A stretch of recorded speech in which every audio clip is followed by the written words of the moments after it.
Hello, thank you for joining us for Unite Precise webinar about how to start a career in global health. We are thrilled to have all of you with us here today. My name is Jennifer Staple-Clark, and I'm founder and Chief Executive Officer of Unite Precise. I will briefly introduce you to Unite Precise, then we will review the webinar logistics, and then hear from our 5 expert panelists. Unite Precise is a global health nonprofit organization that promotes high-quality care for all. We offer extensive global health and social entrepreneurship education programs. Our Global Health University program offers a free webinar series, including today's webinar. We also offer 20 online certificate programs for students and professionals. Many students receive academic credit for completion of the certificates, and professionals often pursue the certificates for professional development purposes. The certificate topics range from a certificate in global health and a certificate in global health research to a certificate in cultural competency, as well as 17 other certificate programs as well. And we have additional upcoming webinars during March and beyond, and you can register for these free upcoming webinars at uniteprecise.org/webinars. Additional education opportunities for students and professionals include participation in Unite Precise annual Global Health and Social Entrepreneurship events, which focus on responsible global engagement. The 13th Annual Global Health and Innovation Conference, which is the world's largest global health and social entrepreneurship conference, will be held on April 16th and 17th, 2016 at Yale University. The conference includes 300 speakers and more than 2,000 participants for a weekend exchange of ideas across all disciplines of health development and social entrepreneurship. The conference website and registration can be seen at uniteprecise.org/conference. We also have healthcare delivery programs that provide care to patients living in poverty. We partner with phenomenal local eye clinics in Ghana, Honduras, and India to provide quality eye care to patients who are otherwise unable to access or afford care. And these programs are locally led and managed by the local medical professionals. And our collaboration has provided eye care to more than 2 million people by local doctors during the past decade, including more than 95,000 sight-restoring surgeries by the local ophthalmologists to date. Unite Precise is the world's only organization that is a healthcare delivery organization that also offers immersive global health education and social entrepreneurship opportunities for students and professionals. The participants support and learn from local doctors in Ghana, Honduras, and India as they provide care to patients living in extreme poverty in villages, slums, and refugee camps. Participants learn from the local medical professionals about patient barriers to care and about effective strategies to reach the hardest to reach patients who are otherwise unable to access or afford care.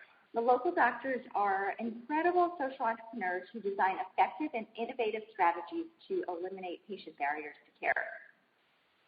Now I will describe the basic logistics of this webinar. We are so delighted to have all of you with us here today.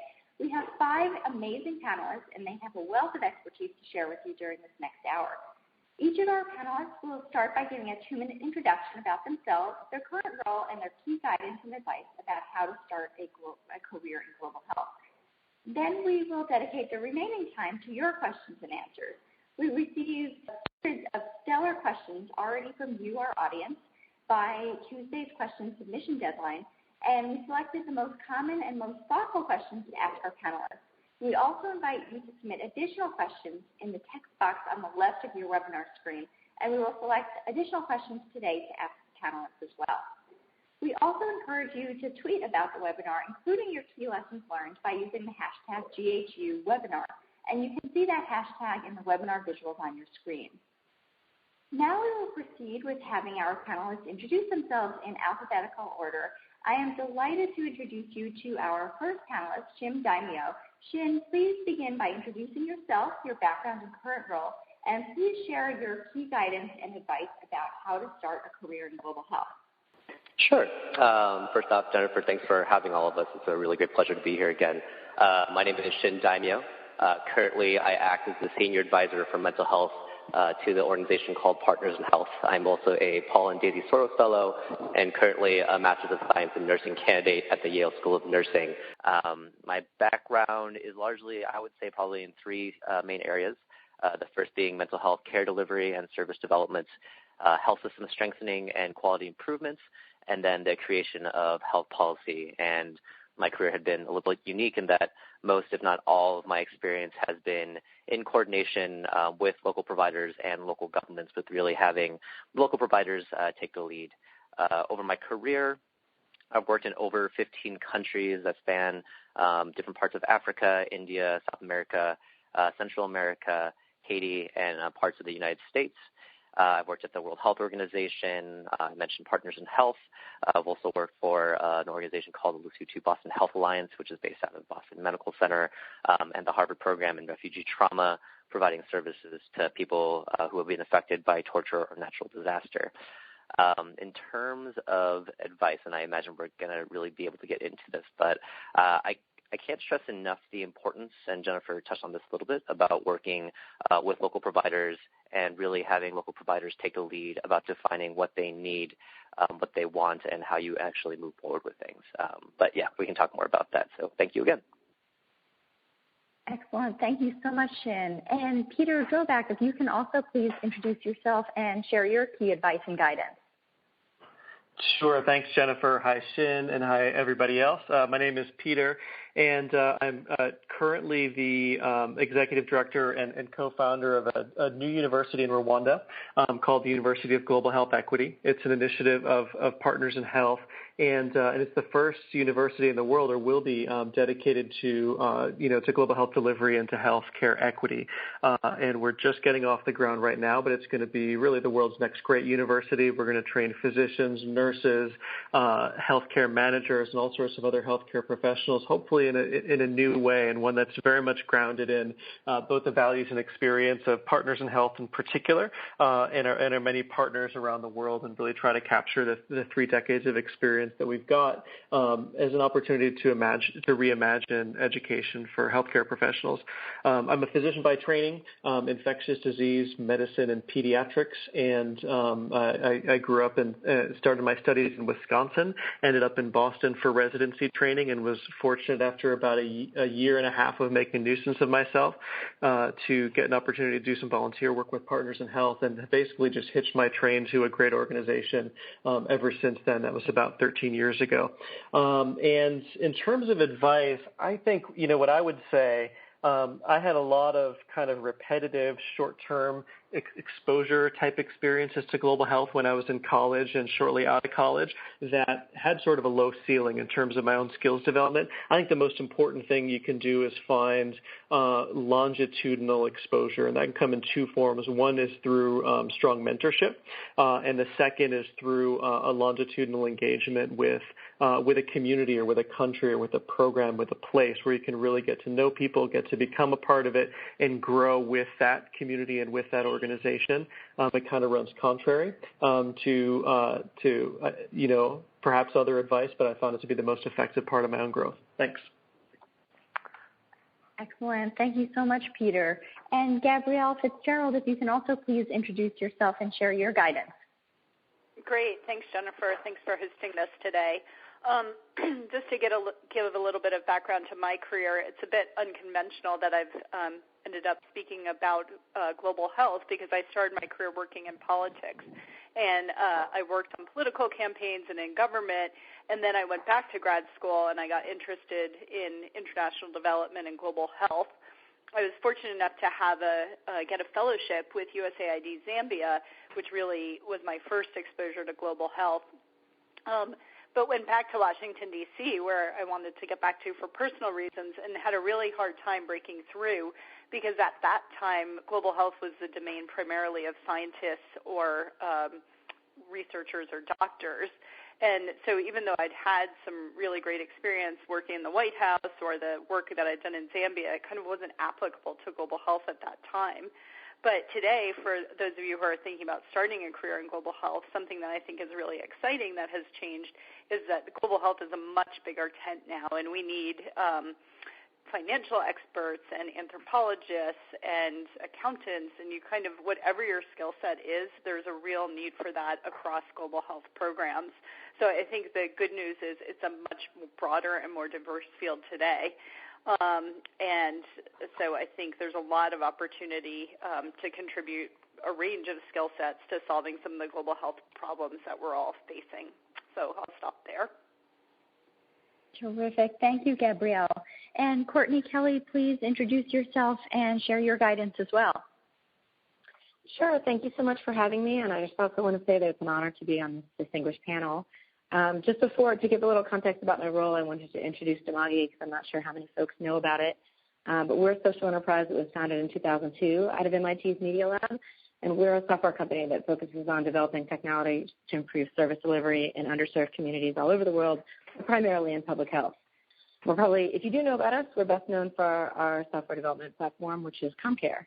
I'm the director of our global services team here in Cambridge, and I lead a team of about 14 project managers and field managers who are working all over the world to implement projects in ComCare, which is really fun for me. Right now I have a team in Nepal working on a fingerprint-based medical ID. I have some teams in Haiti that are working on using ComCare to track HIV adherence in medical regimens, and folks in Nigeria trying to track the Lassa fever virus and get lab results back to patients faster than they currently do. So it's an opportunity to work on a wide range of problems in public health using technology. My background is actually as a technology consultant. I don't have an MPH. I spent about 14 years on the for-profit side of building websites and apps on for-profit, and finally saw the light and decided I wanted to be impact-focused. It took me a little while to figure out how to bring my technology skill set into a development, into an impact-focused area, but Demagi was the place for me. I was happy to find that technology found an intersection there. I think my key lesson for folks that were trying to either make that jump or enter public health would be to think about what skill set you really want to bring to the problem. The really tricky problems in global health require specialized skills, in my observation. We work with a lot of PhDs in a vertical, whether that's infectious disease or water and sanitation or maternal child health. They are true experts in their field at delivering solutions to a problem. And then folks that are more of a generalist are bringing a different skill set, whether that's fundraising or implementation, or in my company, folks that are bringing a technological implementation or a software implementation. So if you want to join public health, I think, and global public health, figuring out exactly what skills you want to bring to that would be a good way to start. Terrific. Thank you, Courtney. And our final panelist, Lisa Russell, please introduce yourself and share your guidance as well. Sure. Thank you, Jennifer, and everyone for having me, especially because I suppose I have somewhat of an unconventional career in global health. I work as a filmmaker, but I've actually never been to film school. I started off my career wanting to be an ER doctor, and through a number of experiences that I could talk about a little later, I ended up getting my master's in public health in international health in 1998 at Boston University. And my first job after getting my master's was working as a relief worker during the 1999 refugee crisis in Kosovo and Albania. And it was there that I think I really learned, or I observed the power of the media and storytelling, both in terms of how it can help, but in my situation more so hinder global development efforts, because the news that I was watching was so very, very different than the war and the people I was exposed to. So at that point, I decided I wanted to tell stories of global health differently.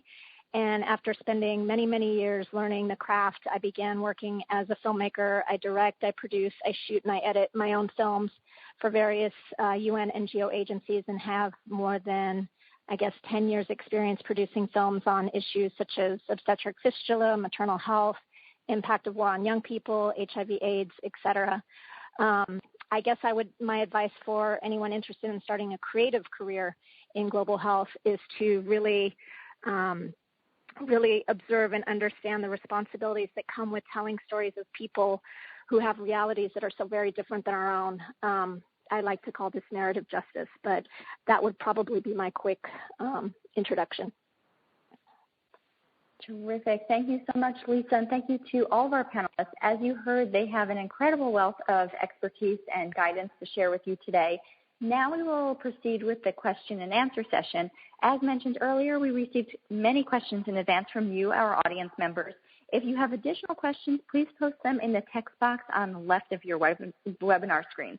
And we will start with a question for Peter. What are the specific first steps that a student should take to find a job in global health?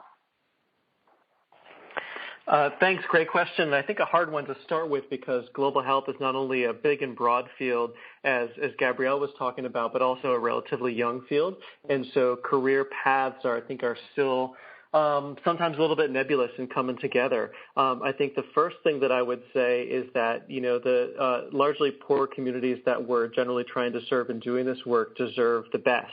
And that means we all need to bring our best to bear. And whatever it is that you decide to do, whether you want to go into global health as a healthcare practitioner, as an architect, as a lawyer, as someone in the creative professions, you need to be great at it. And so I think finding a career path that really draws on what you're passionate about and what you're really good at, and then becoming great at it, whatever it is, working hard at it, is the most important first fundamental place.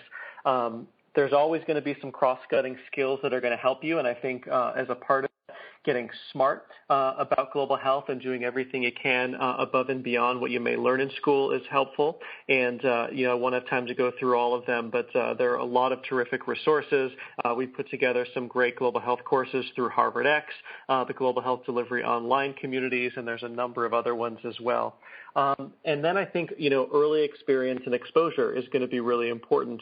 And internships and volunteer experiences are often the way that folks have to start. For example, I've worked for 13 years with Partners in Health, and so many people that I work with, myself included, didn't always have an easy entry, and it can be competitive, but found a way and approached it with a lot of persistence, found a way to start. Maybe that was volunteering, maybe that was licking envelopes, maybe that was a summer internship, and managed to work their way through. And I think that having some tenacity and persistence is an important part of sometimes breaking through for that first big break or great opportunity for you. Terrific. Thank you so much, Peter. And Gabrielle, looking back to your early career, what were the most valuable experiences that have served you the most to this day? Well, it's funny thinking about my early career today. I actually saw that President Obama posted a LinkedIn story about his first job, which was scooping ice cream at Baskin-Robbins, and I was very excited to see that he and I had the same first job, although we've taken different paths since then. But seriously, it's relevant to my most valuable early experience because I worked on a political campaign, actually a presidential campaign, and certainly that's an opportunity that's available this year.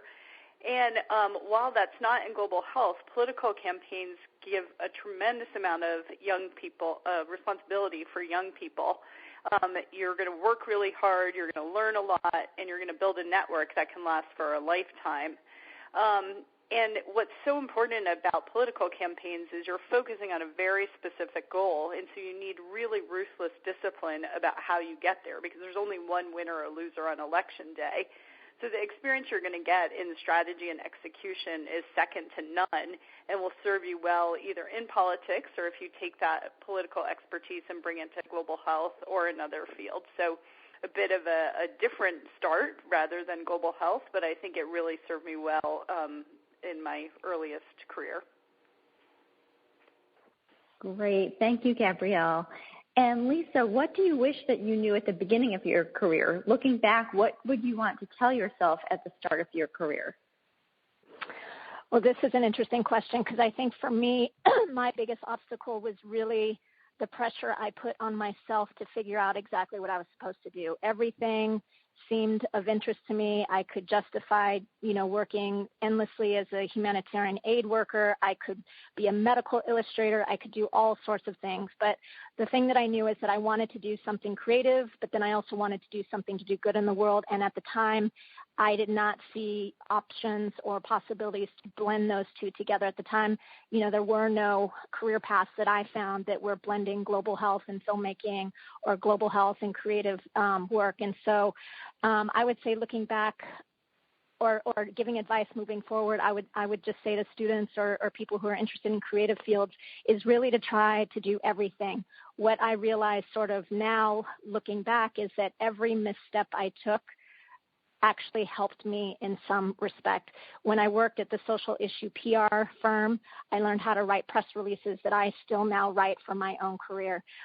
Teaching workshops and working with young people helps me understand my audiences better in terms of making films that reach diverse audiences.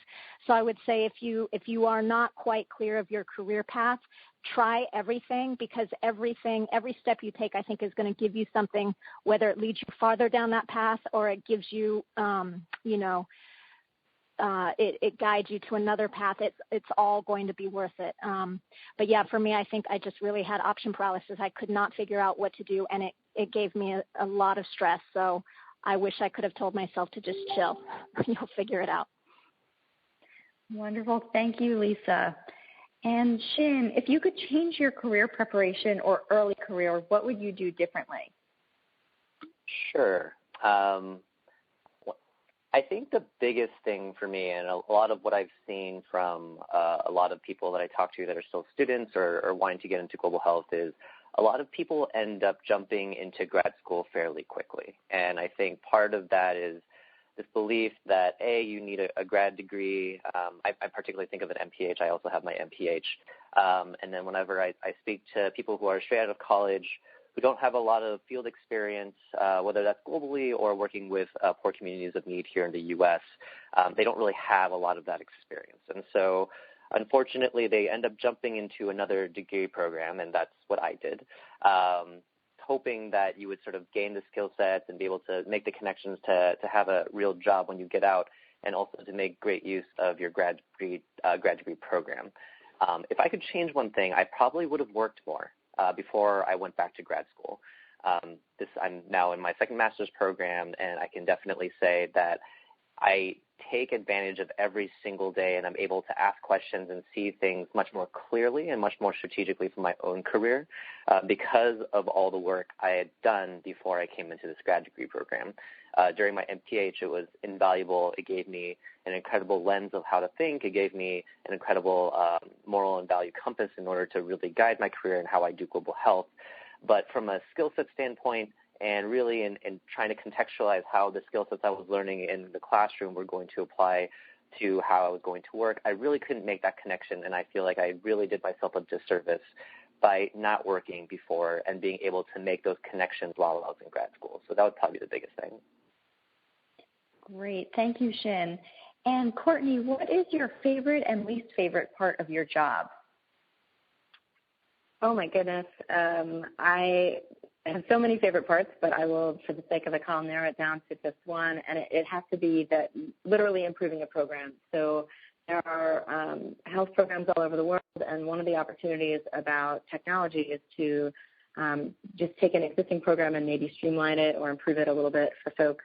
I had the opportunity earlier this year when I was in Sierra Leone and working with contact tracers who were carrying around big, heavy registrars and writing down all the information and trying to keep it dry as they traveled around a few kilometers in their village, to teach them how to do that same contact tracing on an Android phone and see their eyes light up and say, wow, this is going to be a lot faster. We can report the information back really quickly. And so I think when you actually get to the beneficiary point and you see individuals, the program improving, that is so satisfying. And it's important, I think, to go into this work being impact-driven. And, every single person I work with, it's a delight. This is their dream job. And it sort of should be, because you're not going into this field to make the big bucks like an investment banker. You're going into this field to help people all over the world. So that is definitely the best part of seeing programs improve. Least, I hope I don't get in any trouble. I don't think there's too many funders on this call, but I will fess up so you guys don't rat me out. Grant applications and grant reporting is sometimes not my least favorite part of the work. It is a necessary evil. We right now, the marketplace, while we think we provide a valuable service, the ministries of health that we work with all over the world cannot afford the technology solutions that we provide. So we rely on grant applications from generous funders all over the world, and we are certainly very thankful for them. But me personally, my favorite part is not necessarily writing the grant report proposal or the reports about how things are going, but it's the part where you're doing the actual work and implementing on the ground. Terrific. Thank you so much, Courtney. And Lisa, on a daily basis, you see ubiquitous poverty, structural violence, and health disparities. How do you remain optimistic within your job while also being aware of the harsh and sad realities of the world?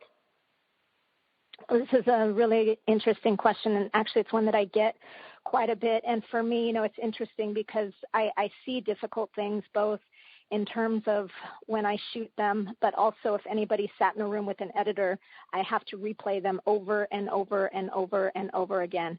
And sometimes people have commented that when I go through the process of making a film and editing, that I seem to be a little bit different on the other end of it. It takes me a while to adjust back to my life sort of in New York. But I like to say that when I think really about the struggles that I have to go through, they're really nothing in comparison to the people who have to live with it. So it's my emotions, it's how I sort of deal with it, but I don't feel like I really can compare to the reality of people whose lives this is on a daily basis. But I also think this is why the creative approach to global health is so important, and one that I would like to actually see grow, is that because I think people are really burned out of the sort of the narrative that global health has been putting out. We see or have been seeing a lot of suffering, a lot of victimizing of people. And while that's a reality for a lot of people's lives, it's not the whole reality. And to see films or stories where we see more complex characters, or we see, for example, a young person in Liberia first before we see a young person affected by war in Liberia, I think is really, really important. In the same way that I felt, back in 1999 in Kosovo, where the news was really butchering sort of the stories about the war and the people I was working with, I think perpetuating these kind of one-sided narratives in the global health arena isn't doing the global health community any good. So one of the angles that I like to approach is really looking at, working with conscious artists to sort of change the narrative from one about pity and charity to one more about justice and empowerment, and also just respecting people's storytelling rights and thinking about, their perspective of their stories being told and how they want to be seen in the public. So I am optimistic. I think I walk through the world. I don't walk through the world seeing suffering. I see injustices, and I think, my work is a testament to my passion to, fighting those injustices. Wonderful. Thank you, Lisa. And Shin, as a student, there are many opportunities to gain experience, so students need to pick and choose carefully. What type of experiences and opportunities should undergraduates pursue? And if you can also comment on the type of international experiences that are seen as useful, and what type of experiences may ultimately be detrimental for future employers. No, absolutely. I think it's a great question, and I'll probably harken back to Peter, to what he originally said about longitudinal opportunities.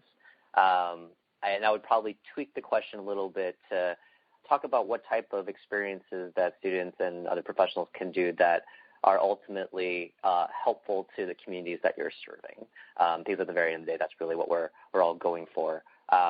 But a lot of my early career was very similar to a number of my colleagues on the phone, where they were very short experiences. They were a little bit all over the place.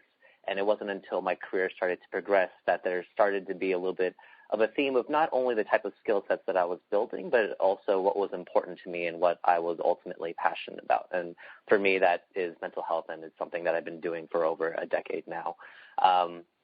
But the longevity and the longitudinal nature of your experience is something that's helpful both for your skills development, in understanding local cultures, in making sure that the project that you're doing isn't just something that's set up simply for you as a student or as an outsider, but something that's actually strategic for the organization that you're going to be looking for, something that's going to be helpful, and then ultimately, which I think is the ultimate goal of all projects, to be sustainable for the community that you're serving, so that when you leave, or if there's someone else coming in, it can be something that you're building off of rather than just a one-off project that ends up really losing its steam and then no longer having an impact.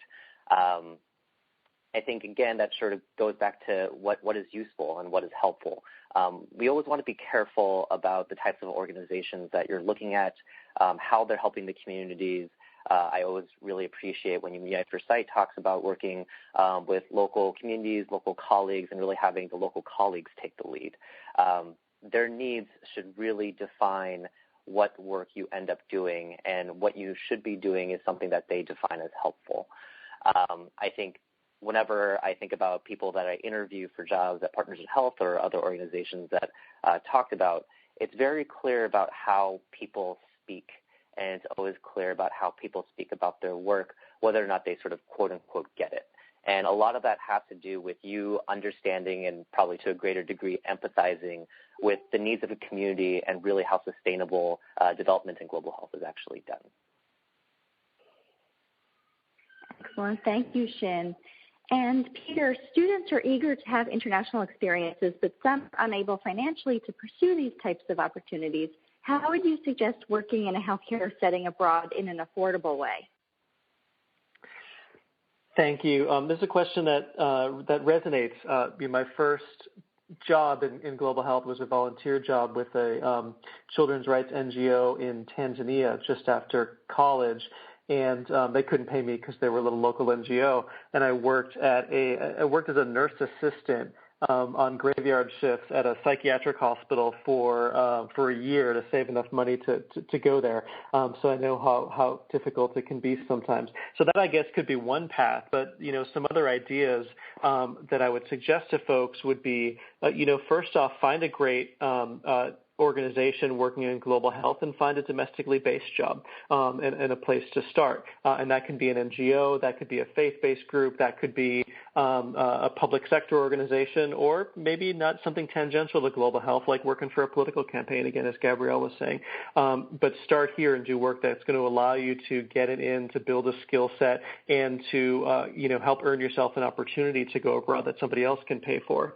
There are certainly things you can do to sometimes differentiate yourself or set yourself apart. I think in specific settings that learning a language and having foreign language knowledge can certainly make you a lot more useful and increase the ability that you could actually get deployed to work in a place, because you can offer something that very few other people, at least coming from the States, could. And then lastly, and I think I'd really encourage this as well, global health is not about going somewhere else to do work. Global health is really about bringing an equity agenda to what was traditionally thought of as public health, and that exists everywhere, including right at home in the United States. I used to often in talks quote these statistics that the infant mortality rate in Baltimore was higher than in most African countries, which has been true for a number of years. And last year it became not true, and that's because of some terrific work that's been done, not only by the local public health department in Baltimore, but in partnership with a bunch of other nonprofit groups called Be More for Healthy Babies, and a terrific project that employed a lot of the same evidence, tactics, approaches, and values that we use in our work in Rwanda to reduce infant mortality pretty substantially in those communities. That work is just as important, just as meaningful as going to Rwanda or anywhere else, and it'll give you a great skill set if getting abroad is what you really want to do. Excellent. Thank you so much, Peter. And Gabrielle, what are your recommendations for applying for internships? Thanks. So pretty similar to what Peter just said, internships are a great way to get your foot in the door, and I think it's great to get that experience either during college or early in your career. Now, as Peter just said, sometimes there's a financial hardship because a lot of the nonprofit organizations offer unpaid internships, but I would really strongly encourage doing something to allow yourself to get that foot in the door, whether it's taking a job waiting tables, working in a retail store, or working the graveyard shift as a nurse's assistant, to get yourself exposed to the work and the people in the organization. But I think as you're thinking about doing an internship, don't be surprised or disappointed if you're doing things that you feel is quite menial or beneath you. I think we've all been through that, and you have to do these small tasks and prove yourself before you are going to be asked to do more. And if you do have an internship, don't be shy about suggesting the host projects has joined the conference. a need for, or it shows that you're motivated and that you're willing to help out. So I think internships are very valuable, although it can mean some personal sacrifice of maybe needing to take a paid job at the same time. Terrific. Thank you, Gabrielle. And Lisa, what prompted your interest in global health and your specific field? Did you go on to a graduate level program immediately after completing your undergraduate education? So as I said in my introduction, I thought I was going to be an ER doctor. And when I got to a point that I was going to submit my secondaries, I had a bit of a freak out because I had realized I really hadn't seen enough of the world or had enough experiences that I could then dedicate the next 8 years of my life to doing one thing in one place. So I packed up my bags. I grew up in California, drove cross country, went to Boston, took a university at Harvard, a course at Harvard University on the biology of HIV and AIDS, and this was in the early 90s. And during that course, I saw a 15-minute video of Jonathan Mann, who, if any of you know who he is, he was a pioneer in sort of the global AIDS movement, but also the first person who talked about health as a human rights issue. And it just clicked. In that 15 minutes, it clicked for me. It was the first time I had heard health talked about in that manner. I wasn't so much interested in science and technology and all of that, but more about the social economic aspects of health. I had run a group home. I was doing HIV/AIDS workshops in homeless shelters. I had done a lot of that sort of community work. And so when I heard him describe, HIV/AIDS in refugee camps or sex workers and field determinants such as ethnicity or gender, economic status, and how that affects everybody's health, it just clicked. And so I thought at that point I had really figured out my career path until I ended up in Kosovo. And then it was seeing how the Kosovar women in particular responded to the news crews that were coming into the camps wanting to interview women who had been raped during the war. And so I personally took 3 years off between my undergrad and my grad, which I'm extremely happy that I did. I also, during that time, threw myself, as I had mentioned earlier, into different areas of interest that I had. And then with filmmaking, I say that I didn't go to film school, but I joke that I kind of went to film school because it took me really about 3 years to learn the craft. It's not an easy craft to really, master. So what I love and hate about my work now is that it's constantly evolving. Not only do I need to keep up with what's happening in the global health arena, and I do a lot of that by my work at the United Nations, but I also have to keep up with all the technology and the cameras and the software and everything that goes along with being a filmmaker. So it's a tricky balance, but it satisfies my desire to want to be creative while doing some good in the world. So that's my experience. Wonderful. Thank you, Lisa. And Shin, almost everyone who applies to graduate programs in medicine and public health profess a deep desire to want to help others and rectify health disparities. Do you have any suggestions on the best way to stand out from other applicants?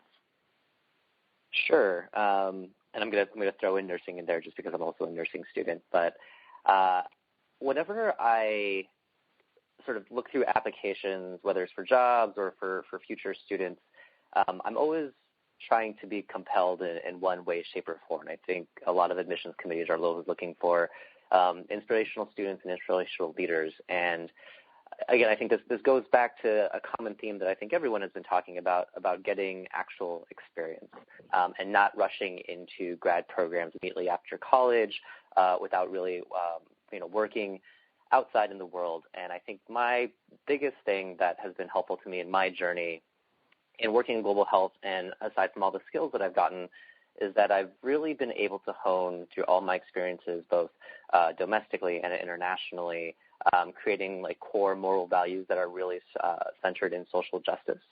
And being able to have that core moral values have really been able to help shape a lot of the types of decisions I've made in terms of what I do. And I think when you start to write an application, when you start to put yourself in front of people can really feel not only that core moral value that you're trying to communicate to them about social justice and health as a human right, but then you're able to concretely demonstrate that from the things that you've done. I know that I felt so much better and that when I was writing my essay for nursing school versus my MPH essay more than a decade ago, I just felt like I knew who I was. I knew the type of global health professional I wanted to be. I knew why global health was important to me. I knew why my work was important to me. And that was able to come off pretty easily because I had been able to realize those things in all the work I've done. So I think from a very sort of touchy-feely standpoint, it's really important to really create a strong moral framework about how you look at health disparities throughout the world. And then from a very concrete place, again, I know I've reiterated this before, but I'll reiterate it again, it's important that you're able to show that, because there's many people that can just say that I really care about disparities in the world and I really want to do something about it. But really coming to the forefront when you're applying to graduate school to say I really care about it and this is what I've done is significantly more powerful. Terrific. Thank you so much, Shin. And Courtney, what are the most useful, applicable, and fundamental skills to develop early on in a global health career? I think that's a great question. I'm going to touch on some of the similar points that Shin and Lisa and some of the other panelists have mentioned. It's about humility and empathy and listening. Obviously, people need to be, experts in their verticals as well. But I think the success of a global health career, whether that's in Baltimore or Borneo, is about implementing that in a local context. Pro tip, I would advise everyone to sign up for and take IDEO's Human-Centered Design course. It's free online for everybody, and it's a good way of getting in a great mindset. It may sound cliche, but local solutions are the only ones that work, and if you arrive with a protocol from HQ that you're going to rigidly adhere to, you'll often find that won't succeed in the way that you had hoped, even with a lot of hard work. So I definitely recommend that people strengthen their listening skills and their flexibility. I'd also just note that the complexity of global health problems often involve a lot of layers, the tiers of local organizations working together with international NGOs, local governments, local ministries of health, and sometimes another funding layer. That can be a lot of different relationships to manage. So your political skills, I think Gabrielle made a note about that, but your political skills and your listening skills can help you figure out where each of the players in that complex ecosystem, what's motivating them and what their drivers are, and that can help you sort of nimbly to move among those players so that you can get the best impact for the beneficiaries and the best outcome. Terrific. Thank you, Courtney. And we see a lot of people asking the name of that course, and I believe you said it's the IDEO, the Human-Centered Design course. So everyone can Google IDEO. Great. And for our next question, Gabrielle, for those who are struggling to find a job, what should they do to identify what they're doing wrong? Well, this is a timely question. I'm personally in an inflection point in my career, so like many of you, I'm thinking about what I want to do next, and the question is, do I want to work for another global organization, perhaps start my own firm advising a range of global health groups? So I can empathize with people who are feeling like it's a hard decision to figure out what to do next. I guess I'd give you a couple pieces of advice. One, be really clear about what you're looking for. And it's okay, even if you're not fully clear in your mind, when you're talking to someone to pretend you are. So if you're talking to me, say, I'm interested in doing work in global health policy and programs. What should I do to further my career there? Likewise, if you're talking to someone in the education field, be just as steadfast that you want to work on education. And it's okay if you explore different options with different people, but I think be clear about a couple of the different options you want to pursue. Otherwise, it's hard for people to think about how to help you. And I think just some other advice from my career journey, find something you're passionate about and don't be afraid to jump in with both feet. Don't be afraid to try something new. You never know what you might learn. I think when you look back on my career, it's really hard to predict what the future, what lies ahead in the future. So when I started working in global health, the Gates Foundation didn't exist. No one ever thought Ebola might be a global outbreak, and I ran a major philanthropic global initiative. So I think,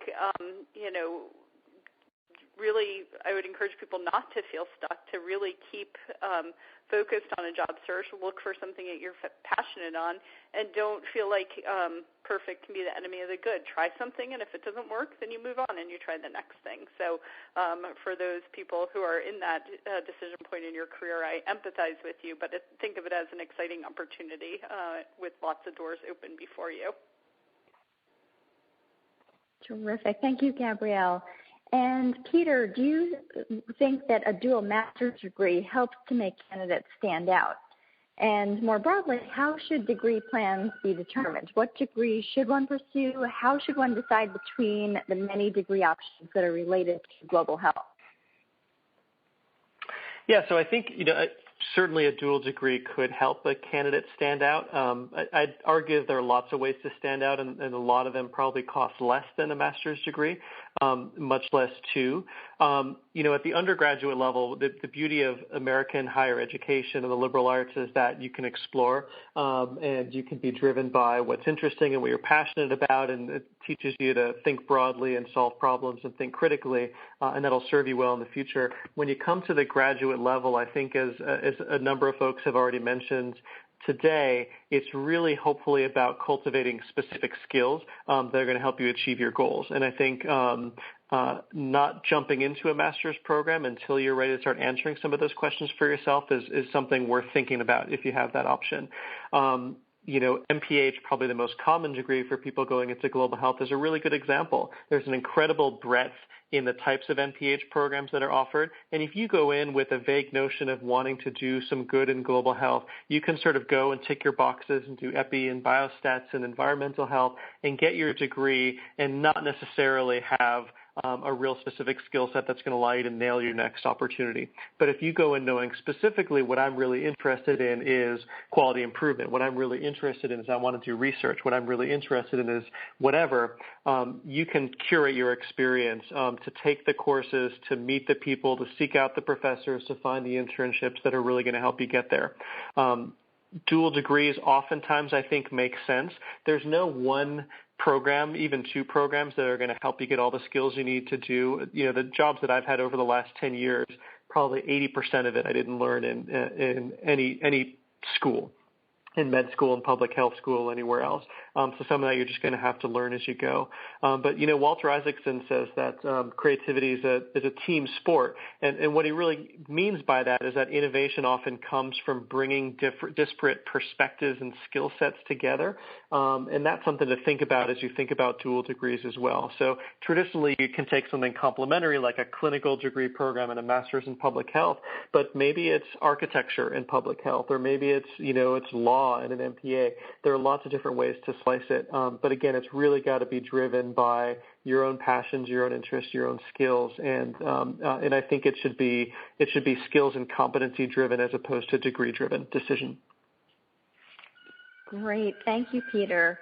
And Shin, what are common pitfalls to avoid during the job application process, including during job interviews? Sure. I would say the biggest issue that I've seen a lot of people make is applying for jobs that they don't have the skill set for, and also applying to almost every single job that is posted on your job website. That's probably like 75% of applications that I often have seen, and I think that what communicates to me is that A, you're a little all over the place, B, you're not really sure what you want to do, and C, I can't tell from your cover letter and your resume what your skill sets actually are and how you would fit to any one of those jobs. And I think that's a huge mistake that I see so many applicants make, and it's really important, and it feels like a really simple thing to say, but apply for the job that you have the skill sets for, tailor your resume and your cover letter to what the job is. And those two things will probably put you in that top, 25% of people that actually get a look at. Do informational interviews if you can. I think we have a lot of resources in regards to LinkedIn, in regards to things like these webinars, other conferences. Reach out to people that you're interested in terms of what they do for work. Talk to them. Let them know that you're interested in a job that's posted, and, do a really thoughtful informational interview. A lot of people that I've interviewed in the past that I've sort of moved their resume and cover letter to the front were people that were thoughtful enough to really reach out to me and explain to me why they were really interested in a specific job. In terms of job interviews, humility is really important for anything, but it's something that I've seen a reasonably huge lack of in a lot of people that have come into interview in terms of how they treat other people. Oftentimes I will take people to meet other people that may be at levels below them for a job that they applied for, or levels above them. Mutual respect and just a common sense of decency is really high in my book, and I know very high when you're trying to come into an organization that is so mission-oriented. So it's just really important that you acknowledge that everyone's like an equal human being and you should treat them with respect and that you're no better than anyone else. And I think, again, being really focused on what you can do versus what you're passionate about. A lot of interviews I have, and this sort of goes back to a previous question, people are extremely passionate about this work, and I think passion is something that permeates through everyone on this call and everyone that's listening. But oftentimes an interview and answers to questions always end up going to how much you care about something versus your experience about actually being able to make your passions a reality. And oftentimes I'm going to hire someone who's able to demonstrate the skill sets for the job because that's what I'm hiring for.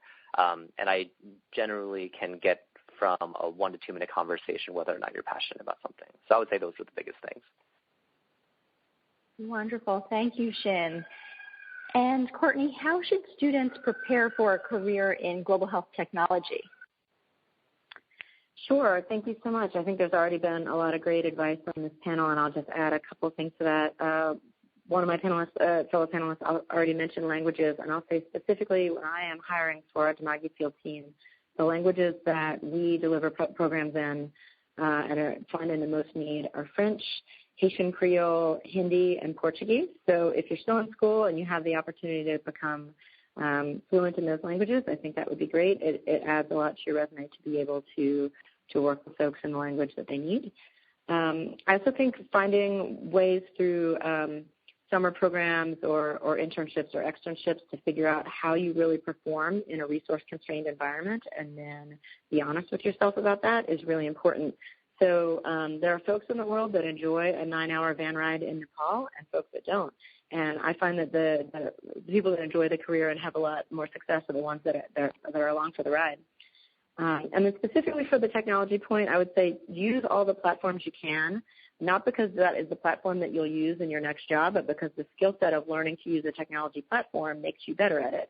So use pivot tables in Excel, use R, use SPSS, use SAS, and learn the differences between them. And then your next job, when they say the next technology platform is X, you will be, ready. Your brain will be ready to adopt those skills. The last thing I'd say is that we are seeing more and more technology device integration. There's a lot of devices that are doing diagnostics in the field, lab tests, and that device integration requires, interfaces that are supported by our software developers and folks that have time to take a few extra, even if you're an MPH major, people talk about dual majors or maybe you can take some electives in computer programming. That's going to make you better able to converse with the developers about software, and that's going to make you more of an asset. Great. Thank you, Courtney. And another question for you, Courtney, about transitioning from another field to global health. How do you convince global health employers that you truly want to switch fields? Whoa, it was tough, and it's a very competitive field. I think some other folks have realized that there are a lot of folks that want to do this meaningful work and are skilled in it. I think the transition took me a little while to find out the right organization that was best for me, but I think it's part of it is about being able to bring a lot of skills to the table and realizing specifically what skills are needed. So just because you're an accountant doesn't necessarily mean that you can do public health financing. And so figuring out if your skills, taking the time to research, do your skills actually really apply into this organization that I'm looking for, and making sure you find an organization that's a good match. And I think the other thing is that you can demonstrate your passion has to absolutely come through because, some of these roles are difficult. It can be a long, hard day. And so making sure that this is your dream is important. And so demonstrating that you've not just said that you're interested in it, but you've done that with your free time, with your volunteering, with your activities throughout your life can be a way to demonstrate to others that your heart's really in the right place and you're applying for this kind of role. Great. Thank you, Courtney.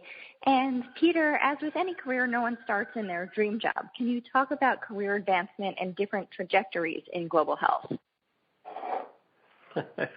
I think it's about strategic opportunism.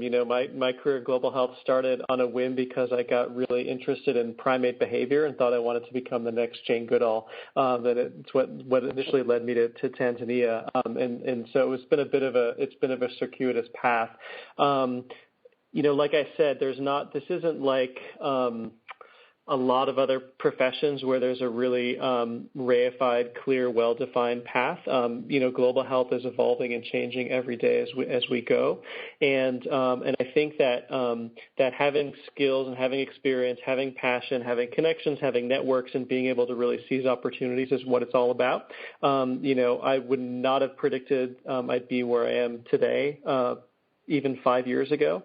People always ask in interviews those questions, what's your 5-year plan, what's your 10-year plan?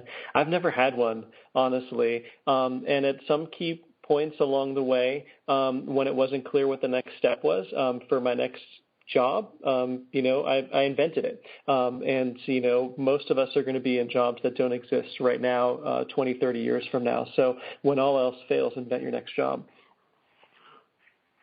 Great. Thank you, Peter. And Shin, how do you understand the culture and philosophy of an organization beyond the words on their website? It's a really good question. I think it comes down to probably the two most important things that I've seen in my career, the people and the work. And so I would say that one of the best things about working at Partners in Health, and Peter can probably also agree with this, is the people. Everyone is fantastic, not only in how hard they work and how smart they are, but again about how mission-driven they are and how much they believe in social justice and how about our work is really an instrument to really eliminate inequity within our world. And to have such inspirational people like that, it really informs you, it really invigorates you, and it really helps you better understand what an organization stands for. And you end up seeing that in how people do their work. It's in how they talk to their colleagues. It's in how patient they are. It's in how they're able to really go the extra mile and how they're able to get so much energy when there's just so much to do. I know in every organization that I have worked for, I always make sure that I talk to at least, if I can, 2 to 3 people at various levels of the organization to really get a better idea of what the company culture is like, because then I can truly see how much people are willing to sacrifice and always try to do the right thing on a daily basis. And that's frankly not always the easiest thing to do. But I think, particularly for Partners in Health, what I always appreciated is how patient-centered everyone was. And at the very end of the day, all of our decisions really went to and came down to what is really best for the communities we serve, what is really best for our patients. And you could really see that in the process, probably more in the process more than the actual outcome. So I would say those are probably the 2 biggest things. Great. Thank you so much, Shin. And this brings us to the conclusion of today's webinar. Thank you so much to all of our phenomenal panelists and for all of the expertise and guidance that they've shared with our audience today. Thank you so much to all.